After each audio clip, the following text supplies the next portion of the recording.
ካህናት፣ ዘመራን፣ ዲያቆናት፣ ምእመናት አባቶች በሰላም እንግዲህ እዚህ ሰዓት ያደረሰ አምላካችን ፈጣሪያችን ስሙ የተቀደሰ ይሁንልን። እኛን በሰላም አምጥቶ ዳዊት እንድንደግም መዋሥዕት እንድንመራ ጸሎት እንድናደርግ ምእመናንንም አሰባስቦ ዝግጅቱን እንዲያዘጋጁ የታዘዘውን ሁሉ የቤተ ክርስቲያን ስርዓት እንዲፈጽሙ ያደረጉ እሱ ፈቃዱ ሆኖ ተጨምሮበት ነውና የእሱ ፈቃዱ አሁንም ወደፊት እንዳይለየን ይሆንልን። እግዚአብሔር ይስጥልን፣ እግዚአብሔር ያቆይልን። አባቶች ስትሄዱ ከፊታችሁ እንዲያውም ስትገቡ ከቤታችሁ ቸር የቆያችሁ እሾህ ሳይወጋ እንቅፋት ሳይቀላ በየቦታችሁ በሰላም እንዲያደርሳችሁ ያርግልን። እሾሁ ብዙ ነው፣ እንቅፋቱ ብዙ ነው። ተዚች ለመድረስ ብዙ እንቅፋት አለብን እና እንቅፋቱን እግዚአብሔር ይጥረግልን።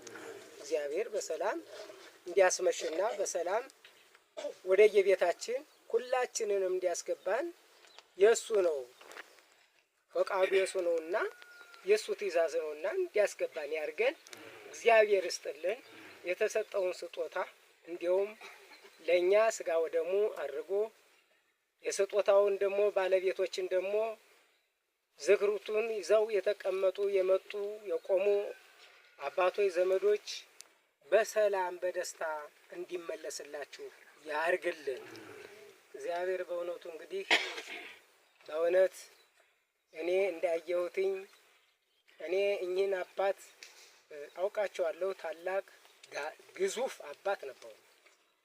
ግዙፍ አባት ነበሩ።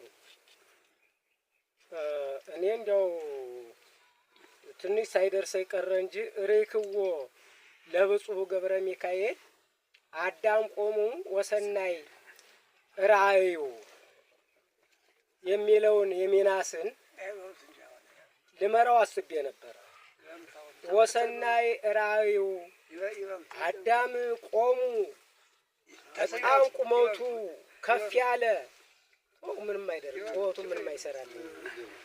ከፍ ያለ ራእዩ በጣም ያማረበት ጥሩ ሰናይ የተባለ እንዲሁም ገጹ ብሩህ ከመፀሐይ ፊቱ ያማረ እንደ ፀሐይ የሆነ በትሩ እንዲያውም ንጹህ ብሩህ የሆነ አምዱ ዘወርቅ የሚለው ታላቅ አባት ነበሩኝ። ሰውዬ ወተጽፈ በስመ ኢየሱስ ክርስቶስ የሚለው የምናሴን የቅዱስ ሚናስን የያዙ ታላቅ እሱን የሚመስሉ በመልካቸውም በአቋማቸውም በሁኔታቸውም የነበሩ ታላቅ አባት ነበሩ እና እግዚአብሔር እንግዲህ እኚህን አባት በሰላም ተሸኝተዋል።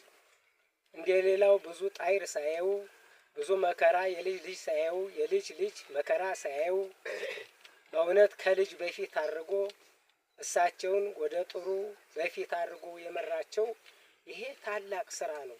የአባቶቻችን የነበረ ነው። ሞትማ ርስታችን አይደለም እንዴ? አሁን እኮ ከሌ ሞተ ስንበባል ርስታችን እኮ ነው። ግን ያለ አግባብ ደግሞ ስንሞት ደግሞ ቅር ይለናል። ያለ አግባብ የሰው ልጅ በእናቱ ማይፀን እያለ ጉራድ እንለዋለን። ተወልዶም ደግሞ ይሞታል። ከፍ ብሎም ደግሞ በ20 ዓመት በ30 ዓመት ይሞታል። እድሜውን ፈጽሞም ይሞታል። ይሄ ርስት ነው የነበረ ነው። ከሞት የሚዘል የለም። ግን አግባብ ያለው ሞት መሞት አስፈላጊ ነው እና እግዚአብሔር ነፍሳቸውን ይማር፣ እግዚአብሔር ያቆየልን። በእውነቱ ከበጎ ሰዎች ጋራ የሚጓጓዝ ሰው በጎ ነው የሚያስብ። ከጥሩ ሰው ጋራ የሚሄድ ሰው ጥሩ ነው የሚያስብ።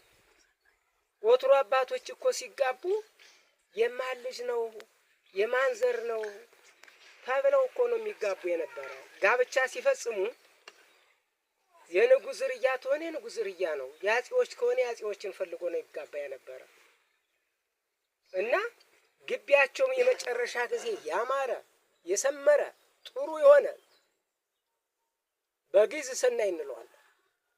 በአማርኛ ጥሩ የሆነ ግቢ ተጋብተው የመጨረሻ ጊዜ ሰናየ እጽ ሰናየ ይፈሪ ጥሩ ይሄ አሁን ባህር ዛፍ ጥሩ ሽታ ያለው ባህር ዛፍ ከሆነ ጥሩን ሽታ ነው ይዞ ቢቆርጡትም የሚወጣ። እሾህ ከሆነ ደግሞ እሾህነቱን ይዞ ነው የሚወጣ። እና መርጌታ ሰናይ የመጨረሻ ጊዜ እንኳን ለነሱ ለተወለደው ለሌላውም አልፎ ለሀገሩ ለጎጃም ለቤተ ክርስቲያን ታልፋለሁ እያለ እርዳታውን እየዘረጋ አይዟችሁ ሊቃውንት እያለ እያረጋጋ ክፉ ቀን ሲመጣ የሚያረጋጋ እንዳይፈታ ልቦናችሁ እያለ ለአብነት መምህራን እንዲሰራላቸው ቤት ለተማሪዎች እናንተ ራሳችሁን ቻሉ። ተማሪ ግን ያስኳላ ተማሪ በቀበጠ ቤት ገብቶ ይማራል። ግን የኛ ተማሪዎች ቁንጫ ባለበት ገብተው ነው እየተማሩ ያሉ። እና ይሄ መሆን የለበትም። ወደፊትም ለተማሪዎች ነው መጀመሪያ ቤት መሰራት ያለበት እያለ እየላከ እኮ ለብዙ መምህራን እኮ ቤት እያሰራ ነው ያለው። እና ከላይም አባታዎቻቸው እና አባ ስንሻውን የመሰለ ዳዊት በቃላቸው የሚያንጎደጉዱ ዳዊቱን ከገበታ እስከ ገበታ በቃላቸው እኮ ነው የሚያንጎደጉት የነበረ የነሱ ዝርያ አሁንም እኛን እየፈቀደ የመጨረሻ ጊዜ አልፎም ለተጋባው ሁሉ እንድንረዳ ዳዊት እንድንደግም ጸሎት እንድናደርግ አይዟችሁ እንዳይፈታ ልቦናችሁ እያለ እንዲያውም እየላከ እየደወለ ባለበት ሰዓት ነው ያለነው። ሌላው ደግሞ ጊዜው ልውደቅ ይላል። እንዲያው እግዚአብሔር አብሮን ተጨምሮ ካላነሳን የጊዜው ጉዳይ ደግሞ አሳሳቢ ነው እና ጊዜውን ደግሞ እግዚአብሔር እስቲ የነበረው መልኩን የናጺዎችን የሌሎችን መልክ እንዲያው አምጥቶ ፈጣሪያችን ወይም ምክክር አምጥቶ ሰላም እንዲዋርድልን ያርግልን። የሰላም ባለቤት እሱ ፈጣሪያችን ነውና የሰላሙ የፍቅሩ ባለቤት ነውና ፍቅር ሰላም በሁላችን ላይ በአገራችን ላይ በወንዛችን ላይ እንዲያሳደር ያርግልን። ልጆችን ይባርክልን፣ ዘሩን ይባርክልን።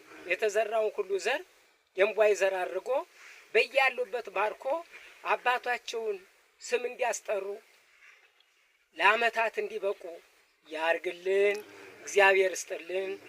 ወድበር ማለት ታላቅ አገራችን የምናየው የምናስበው ነውና አገራችን እንደዚያው እንደተጠበቀ በሰላም ያቆይልን፣ ክብሩን ይጠብቅልን። እግዚአብሔር አባቶች በእውነቱ ሊቃውንት ማንን ነው? እኚህ ሰውዬ ምእመን ናቸው እኮ ምእመን ናቸው። መቼም ቅድም ብየዋለሁ በተቋማቸውና በሁኔታቸው መልካም ሰው ነበሩ እንጂ ምእመን ጨዋ ናቸው። ግን እናንተ የመጣችሁ ነገ ከነገ በኋላ እኮ እግዚአብሔር ወቅሰናል። ወንድማችን እዚያ እኮ ተቀምጦ ያያን ይሆናል ይመለከተን ይሆናል ብላችሁ የመጣችሁ አባቶች በሰላም በየቤታቸው ያርሳችሁ። እዚህ የተገኘውን ሁሉ በሰላም በየቤቱ ያርስልን፣ ነፍሳቸውን ይማርልን።